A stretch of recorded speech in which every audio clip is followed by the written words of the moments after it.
که د عصري زده کړو ترڅنګ دیني زده کړو ته هم خپل وخت ورکړو، دا به زموږ د دنیوي او اخروي ژوند لپاره ګټور تمام شي.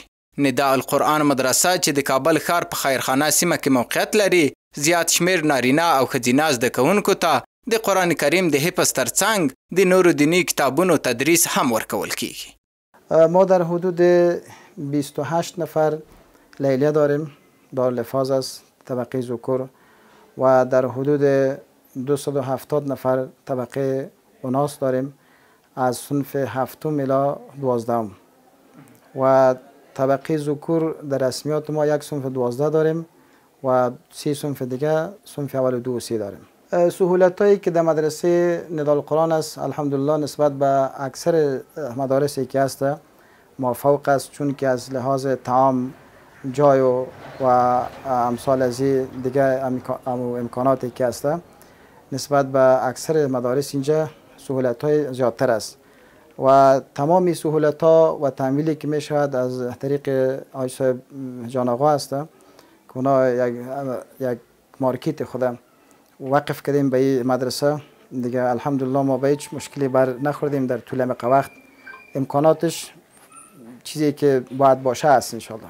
بر علاوه از این که دارالحفاظ داریم، حفظ قرآن عظیم شان می شود، علوم دینی، تفسیر، حدیث، فقه، فنون است که فنون عربی است و مضامین مکتب هم است اینجا، دری، ریاضی، پشتو، ساینس، اجتماعی، انگلیسی، کامپیوتر.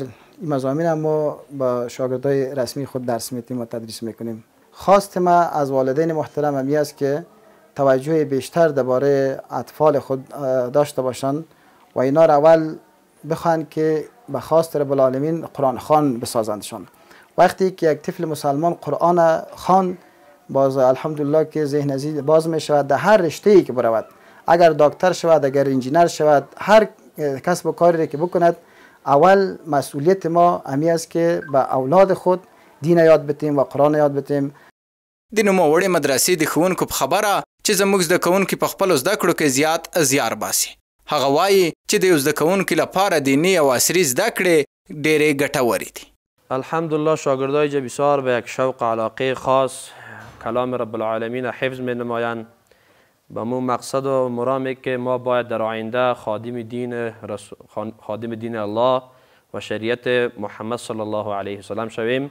اینها به می شوق علاقه قرآن عظیم شان حفظ میکنند، علوم اسلامی را میخوانند و بسیار به یک شوق علاقه درس را میخوانند. ما شب و روز اینجا در خدمتشان هستیم. الحمدلله درسای دارالحفاظ قسمی است که 3 بجه شب میخیزند، باز تا ساعت 11 بجه روز همین تو پروگرام درس جریان داره، باز 11 بجه استراحت قیلوله میشن، بعد به نماز ظهر میخیزن و بعد از صرف طعام باز دوباره درس شروع میشه الی وقت نماز عصر. باز بعد از عصر درس‌ها رخصت میشه، بعد از شام باز دوباره درس‌ها شروع میشه. به این منوال همه روزه توسمیقات درس‌ها همه روزه جریان داره. الحمدلله خوب هستند. تا در دوران جمهوریت یک کمی علاقهشون کمتر بوده، ولی الحمدلله مدیر صاحب در جریان هست که در جریان سال، در ابتدای سال آنقدر شاگرد مراجعه کردند که بیخی ما بس کم داریم و شاگرد بسیار زیاد. بالاخره ما 2 صنف فقری هم تشکیل دادیم و با وجود که صنف‌های رسمی داریم دیگه 2 صنف فقری هم تشکیل دادیم. دیدیم که از امکانات بالا شده دیگه داخله رو بند ساختیم. پیام ما به مردم عزیز افغانستانی است که واقعا که اگر میخواهند که عزت و آبروی خود حفظ بکنن، این واقعیت که عزت آبرویشان ای است که اولادشان متعلم دین بسازند. اما چنانچه که فرموده رسول صلی الله علیه وسلم است، میگه به 4 چیز امر میکنه امت خدا: یا عالم جور شو، یا متعلم جور شو، یا خادم امی 2 گروه جور شو، یا محبت کننده امی 2 گروه باش. خواستی ما از مردم عزیز سرزمین افغانستان هم است که میخواهند که در دنیا هم اولادشان سبب عزت و آبرویشان باشه و در آخرت هم اینها را استقبال بکنه، با عزت و با آبرو به میدان حشر شوند. امی است که فرزند خود را حافظ قرآن و عالم دین و متعلم دین بسازند. این عزتشان هم در دنیا هست و هم در آخرت.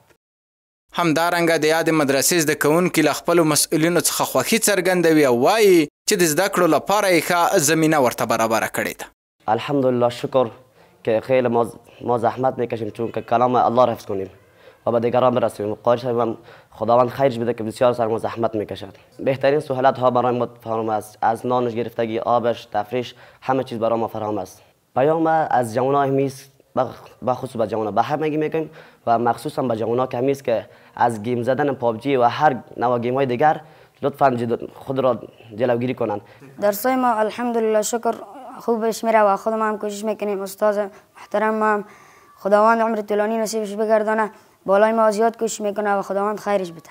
پیام ما برای دیگر همسن سالایم و دیگر کسایی که از این قرآن دور ماندین، پیام ما برایشان همین است که خداوند ما را هدایت بکنه اول و بیایم دفتر قرآن از کارهای بیهوده کرده این قرآن بهتر است برشان و بخوانند تا بتوانند یک آینده درخشان داشته باشند.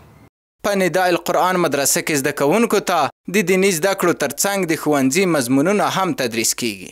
د یادې مدرسې مسؤلین له پوهنې وزارت څخه غواړي چې د کتابونو په برخه کې ورسره مرسته وکړي څو نور هم په ښه توګه خپل زده کوونکي وروزي.